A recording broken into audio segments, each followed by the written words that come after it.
No, I think like my generation of filmmakers, which is kind of younger generation than Ruben's, right? I think a lot of us were very inspired by Ruben Östlund.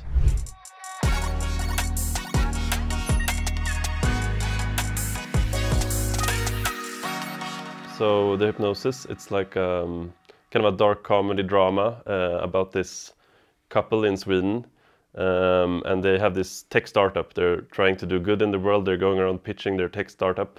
But what happens in the film is that the woman in the relationship, played by Asta August, she goes to a hypnotherapist, and this hypnotherapist, she's there to quit smoking, but they actually start talking, and she realizes she has some other problems in her life, and she actually has a lot of social inhibitions.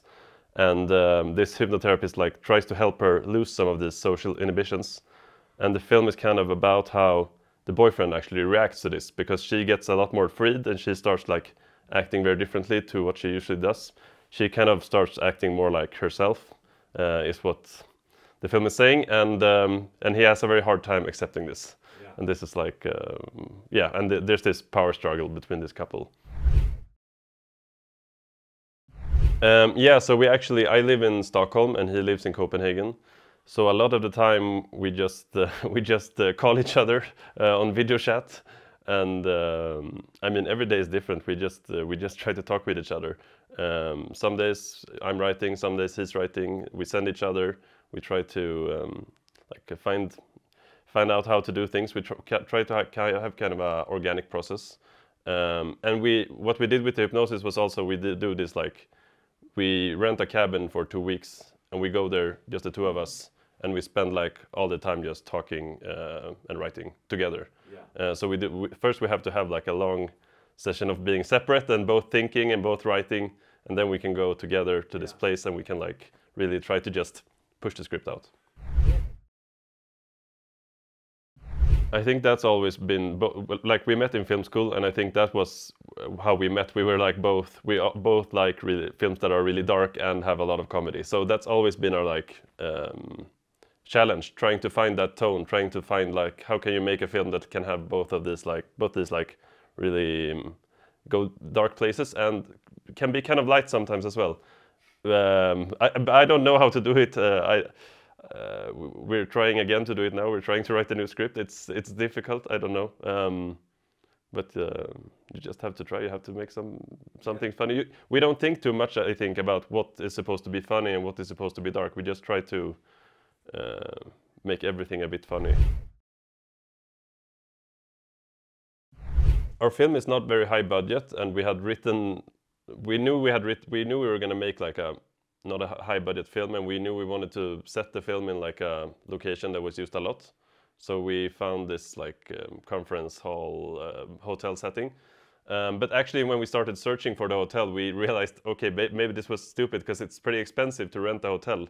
So it took a long time actually to find the hotel.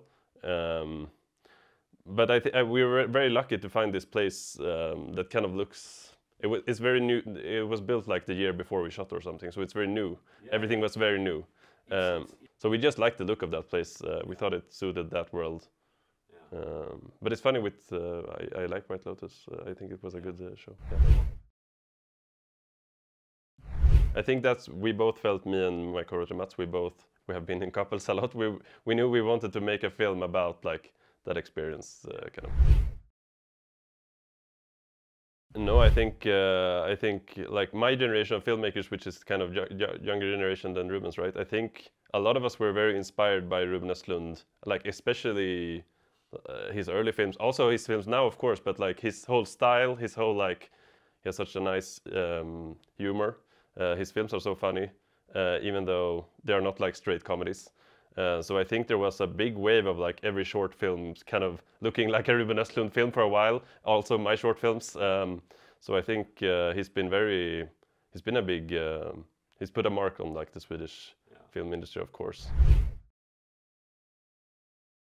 Yeah, I feel like, because I went to film school in Norway actually, but I think I've definitely also been inspired by him. Him and Eskil, I think, were a big inspiration for me and Mats on like trying to, when we went to film school, we're like, okay, we're gonna be a writer-director team. We're gonna do all our films together.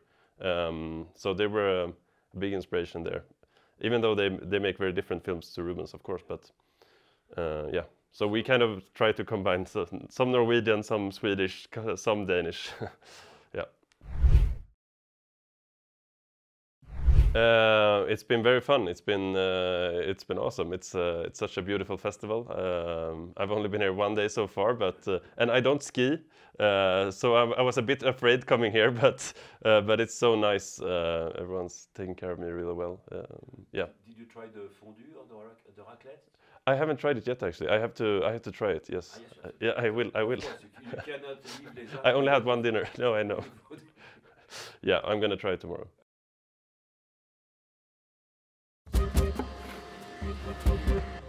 Ja, men för de som inte känner till shake-up, vad är det för något? Det är en 3 dagars workshop med en pitchcoach. Som så avslutas med en stor pitchkonkurrens.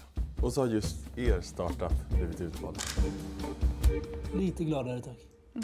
Jättefint, tack så mycket. På torsdag, när ni ska pitcha inför ett rum fullt av investerare, då är det jävligt viktigt att ni vet vad i helvete det är ni håller på med. Jag har faktiskt tänkt att jag skulle gå till en sån hypnosterapeut. Jag tycker att vi ska testa något lite radikalt.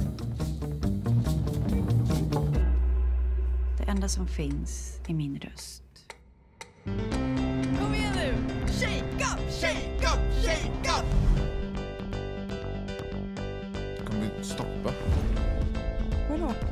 Jag føler att du inte tar det helt på allvar. Ja, mamma, jag vet inte vad som händer. Det bara blöder och blöder. Dette ikke likt deg. Nej, men alltså, hun er helt annerledes. Don't touch me like that! Oh my god. Vi ska på en magisk resa.